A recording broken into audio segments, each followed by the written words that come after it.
harusnya 6,7 triliun itu yang harusnya diusut. Saudara, setelah bergulir lebih dari 5 tahun, hari ini sidang perdana kasus Senturi digelar di Pengadilan Tindak Pidana Korupsi Jakarta. Budi Mulya menjadi mantan petinggi Bank Indonesia pertama yang terseret ke Pengadilan Tindak Pidana Korupsi di tahun 2014. Sidang Budi Mulya digelar Kamis pagi dengan agenda pembacaan dakwaan oleh Jaksa Penuntut Umum. Sidang dimulai sejak pukul 9.30 pagi ini dengan dakwaan yang bersifat kumulatif, artinya bisa menyeret adanya nama-nama lain. 370 juta rupiah atas nama Abdul. Saudara, kita langsung temui reporter kami Pungki Oktavia di ruang sidang Tipikor. Pungki, hari ini agendanya pembacaan dakwaan. Apa saja inti dakwaan jaksa tadi?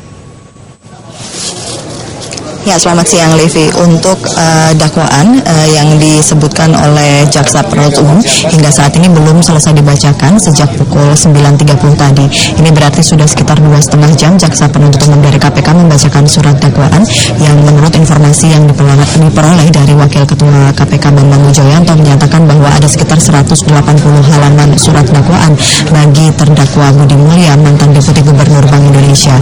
Beberapa poin yang kami catat saat Jaksa Penuntut Umum membacakan surat dakwaan, di sini ada upaya dan adanya penyelewengan kewenangan dalam menetapkan Bank Senturi sebagai bank gagal berdampak sistemik.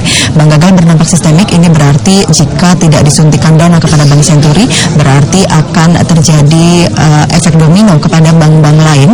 Bank-bank lain juga akan turut terpengaruh dari jatuhnya atau ambruknya Bank Senturi jika tidak disuntikan dana.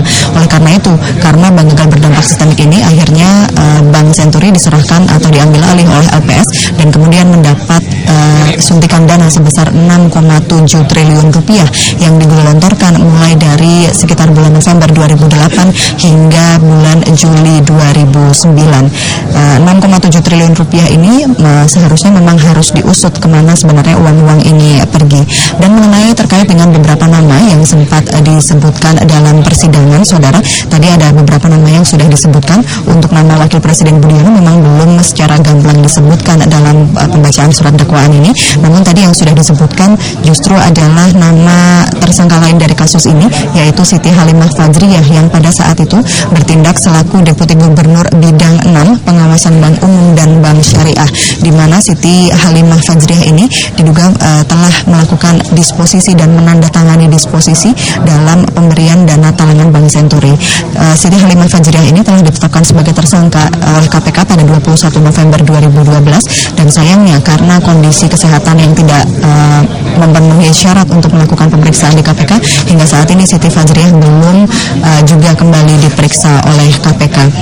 Nama lain yang juga muncul, saudara, dalam surat dakwaan tadi adalah Mulyaman Darman Syahadat yang saat ini menjabat sebagai deputi atau Dewan Komisioner dari Otoritas Jasa Keuangan atau OJK.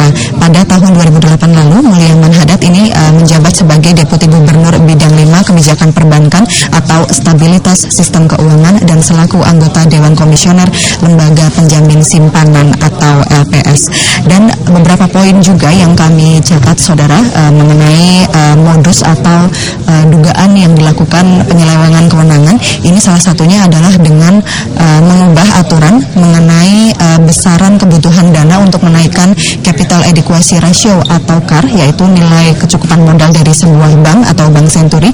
Ini diubah menjadi 8%. Sebelumnya hanya dibutuhkan dana sebesar sekitar 1,7 triliun rupiah untuk mencukupi dana kebutuhan rasio ini, namun diturunkan oleh pihak Bank Indonesia menjadi hanya 630 miliar rupiah saja, sehingga seolah-olah hanya membutuhkan dana sekitar 630 miliar rupiah untuk menyehatkan kembali Bank Senturi ini. Selain itu ada juga tadi sempat dibahas di surat dakwaan mengenai surat-surat berharga atau SSB falas PT Bank Senturi yang sudah sejak lama bermasalah seolah-olah menjadi lancar dan tidak ada masalah dalam rapat usulan penetapan Bank Senturi. Untuk nanti tepatnya dakwaan kepada Budi Mulya dan nama siapa saja yang seperti yang didapatkan dari bocoran dari Bambang Wijoyanto bahwa ada sekitar 5 hingga 6 pihak yang juga dianggap turut serta dalam tindak pidana korupsi yang dilakukan oleh Budi Mulya disebutkan oleh jaksa. Nanti akan kami kabarkan lagi kepada Anda setelah pembacaan surat dakwaan ini selesai. Sementara kembali kepada Anda, Liviana. Terima kasih Pungki Oktavia, kami masih nantikan informasi terkini lainnya dari Anda. Tadi Pungki Oktavia dari Pengadilan Tipikor Jakarta. Ini kalau bicara soal kasus Bank Senturi memang masih jauh dari kata tuntas meski telah bergulir lebih dari 5 tahun. Kasus ini bermula pada tahun 2008 saat Bank Senturi kesulitan likuiditas dan mengajukan permohonan fasilitas pendanaan darurat. November 2008, Bank Senturi ditetapkan sebagai bank gagal. Komite Stabilitas Sektor Keuangan yang diketuai Sri Mulyani langsung menggelar rapat membahas nasib Bank Senturi. Dalam rapat diputuskan, Senturi harus ditolong, jika tidak bisa merugikan sektor perbankan Indonesia.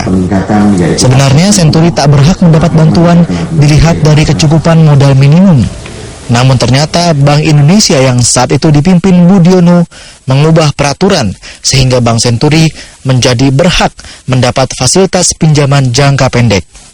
Lembaga penjamin simpanan 4 kali menggelontorkan dana untuk Senturi, nilai totalnya sekitar 6,7 triliun rupiah.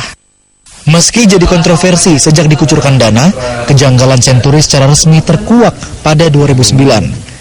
Audit Badan Pemeriksa Keuangan mengindikasikan dana talangan Senturi menyebabkan kerugian negara 6,7 triliun rupiah.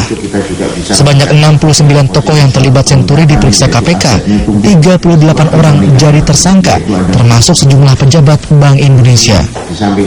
Tim pengawas Senturi yang dibentuk DPR pun ikut bertindak. Mereka memanggil diantaranya Wakil Presiden Budiono, mantan Wakil Presiden Yusuf Kala, dan mantan Menteri Keuangan Sri Mulyani. Kepada DPR, Sri Mulyani mengatakan penetapan bank gagal Senturi adalah tanggung jawabnya.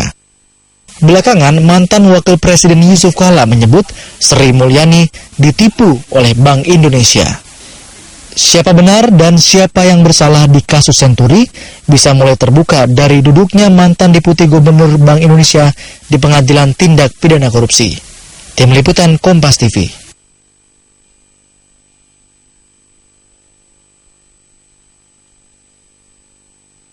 Tadi sidang sudah berlangsung sejak pukul 9.30. Ini Budi Mulya sudah mulai disidang, sudah mulai didakwa, tapi ini bersama 5 atau 6 orang. Ini diduga melakukan perbuatan melanggar hukum dan menyalahgunakan kewenangan jabatan. Budiono yang kala itu menjabat Gubernur Bank Indonesia dan anggota Komite Stabilitas Sistem Keuangan dianggap sebagai tokoh sentral yang paling harus bertanggung jawab. Lantas apa kata tim Was Senturi? Ini dia. Yang paling besar itu kan bukan di FPJP, itu di PMS. Jadi sebenarnya kalau bisa ketemu dengan Pak Budiono, ya kan, harusnya ya Pak Budiono itu dipanggil atau tidak dipanggil. Menarik kita klarifikasi karena menurut saya yang saya dengar ini dakwaan ini agak meleset. Nanti konstruksi dakwaan itu dalam menyebutkan aliran dana, karena selama ini KPK dalam peristiwa-peristiwa yang kita tonton atau dipertontonkan yang menerima sekecil apapun, ya kan, dalam kasus-kasus korupsi juga diminta untuk bertanggungjawaban, paling tidak mengembalikan. BPK dalam audit forensiknya sudah menemukan jaring neraba uang itu lari kemana-mana. Jadi tidak cukup menyeret mereka yang melakukan atau turut melakukan atau bersama-sama melakukan perampokan uang negara melalui Bank Senturi itu, tapi juga meminta pertanggungjawaban terhadap pihak yang menerima semua aliran-aliran dana tersebut.